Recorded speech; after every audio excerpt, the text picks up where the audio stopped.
In 1930, Winston Churchill said, "One of the signs of a great society is the diligence with which it passes culture from one generation to the next. When one generation no longer passes on the virtues that are dear to it, its heroes, their stories, and its religious faith, it is in effect saying that the lessons learned from the past are no longer of value." We are just the opposite. We remember through ceremony because what our ancestors passed on to us is worth remembering and passing on. Now, I'm not talking about the kind of remembering that's just a mental exercise.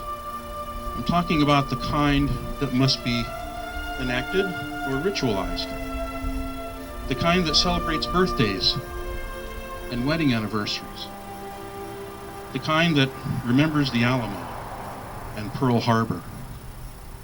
The kind that tells a family story to our children. This kind of remembering helps us appreciate where we've come from.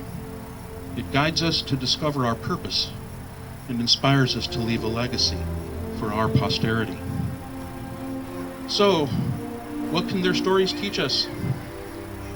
There are many lessons. One of them is that freedom is worth fighting for. They understood how valuable it was to have the freedom of speech, the freedom of religion, and the freedom of association as one nation.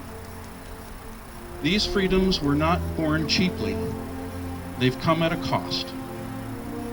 So, as sons of Union veterans of the Civil War, we strive to remember through ritual and ceremony, not for their sakes alone, but for our own. If words cannot repay the debt we owe them, surely with our actions we can strive to keep faith with them, and with the vision that led them to battle, and if need be, final sacrifice. Clearly, our first obligation to those honored dead and to ourselves is plain enough. The United States of America and the freedom for which it stands must endure and prosper. It is enough for us to say of those we honor here today and of our ancestors that we will always remember, we will always be proud, and we will tell their stories. My friends, what I'm describing is the core of what we share as sons of Union veterans of the Civil War and with the other member organizations of the Allied Orders.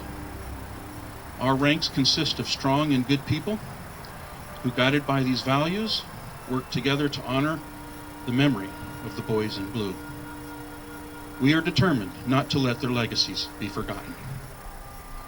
In keeping with this, I call upon all of us to reaffirm today our pledge that the sacrifices and the valor of these honored dead and that of our ancestors shall be justified and remembered for as long as God gives us breath to proclaim it. If you agree with me, say amen. Amen. Thank you.